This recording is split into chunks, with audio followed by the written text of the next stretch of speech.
సింగపూర్లో మా అధ్యక్షులు శ్రీ పవన్ కళ్యాణ్ గారు చిన్న కుమార్కి అనుకోని దురదృష్టవత్తు ఫైర్ యాక్సిడెంట్లో తను ఇబ్బంది పడ్డారు. దాన్ని తెలిసినప్పుడు కూడా ఒక కమిట్మెంట్ ఉన్నటువంటి నాయకుడిగా ఇవాళ గిరిజన ప్రాంతం పర్యటించి నిన్న మాట ఇచ్చారు. నిన్న మాట ఇచ్చినందువల్ల నేను అది పూర్తి చేసుకుని వెళ్తానని చెప్పి గిరిజన గ్రామం కురిడి అనే గ్రామం ఇవాళ పర్యటించి వాళ్ళతో మాట్లాడే తర్వాత కొన్ని అధికారిక కార్యక్రమాలు సో పూర్తి చేసుకొని ఇప్పుడే 3 రోజులు ఉండాల్సినటువంటి కార్యక్రమం ఉంది.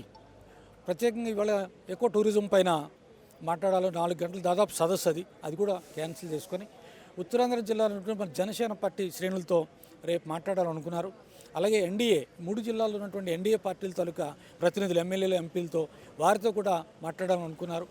దానికి మించి స్టీల్ ప్లాంట్ కానీ ఇలాంటి కొన్ని సందర్భాలు ఉన్నాయి. 3 రోజుల ప్రోగ్రామ్స్ అన్నీ కూడా ఈ వార్త విన్న తర్వాత మరి దాన్ని విడిచిపెట్టి కంప్లీట్ చేసుకోవడానికి సమయం లేదు కాబట్టి ఇప్పుడే పయనమయ్యారు హైదరాబాద్ నుంచి.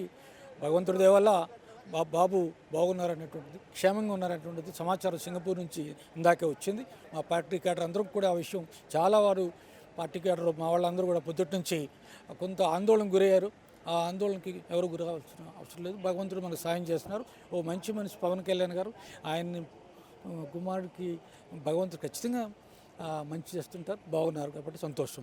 ఇంకొకటి అయితే చెప్తాను, మాజీ ముఖ్యమంత్రి జగన్మోహన్ రెడ్డి గారు ఆయన జీవితంలో ఎప్పుడు కూడా ఒక సానుకూలమైనటువంటి మాట మాట్లాడరు. ఈ సందర్భంగా నేను అన్నాను, ఆయన కూడా వెళ్ళిందాక పవన్ కళ్యాణ్ గారు చిన్న కుమారుడు గారు అక్కడ ఫైర్ యాక్సిడెంట్లు గురారు. వారికి వేగంగా కోలుకోవాలని చెప్పేసి ఒక మాట అన్నారు. వారికి ప్రత్యేకంగా పార్టీ తరఫున థ్యాంక్స్ చెప్తున్నాను.